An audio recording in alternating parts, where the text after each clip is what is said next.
અમરનાથ યાત્રા દર વર્ષે ઉનાળામાં થતી હોય છે અને તેનો ઇતિહાસ પણ ઘણો જૂનો છે. સરકાર દર વર્ષે આ યાત્રા માટે રજીસ્ટ્રેશન ચાલુ કરે છે, જેમાં ઘણા ભક્તો તેનો લાભ લેતા હોય છે.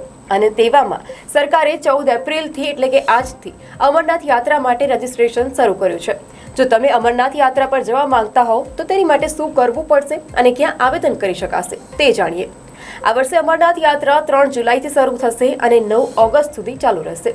જો તમે પણ આ યાત્રા કરવા જવાનું વિચારી રહ્યા છો તો રજીસ્ટ્રેશન આજથી શરૂ થયું છે. આ માટે રજીસ્ટ્રેશન ઓનલાઈન અને ઓફલાઈન બંને રીતથી કરાવી શકો છો. દેશભરમાં 533 બેંક શાખાઓ પર રજીસ્ટ્રેશન કરાવી શકાય છે. આ માટે આધાર કાર્ડ અને મેડિકલ સર્ટિફિકેટની જરૂર પડે છે.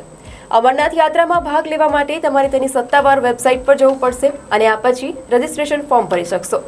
તો આ માટે તમારે પાસપોર્ટ સાઇઝના ફોટો સાથેનું આઈડી પ્રૂફ જેમ કે આધાર, વોટર આઈડી અથવા તો પાસપોર્ટ વગેરેની જરૂર પડશે.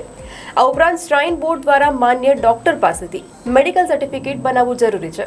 અને જો તમારે ઓફલાઈન રજીસ્ટ્રેશન કરવું હોય તો તે માટે બેંકમાંથી યાત્રાનું ફોર્મ મેળવવું પડશે. ત્યાં તમે તમારું મેડિકલ સર્ટિફિકેટ બતાવી ફોર્મ ભરી શકો છો અને ટ્રાવેલ પરમિટ મેળવી શકો છો.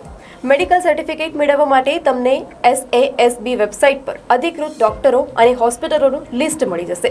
તો આ રીતથી તમે ઓનલાઈન અને ઓફલાઈન જે રજીસ્ટ્રેશન છે તે પ્રક્રિયા કરાવી શકો છો.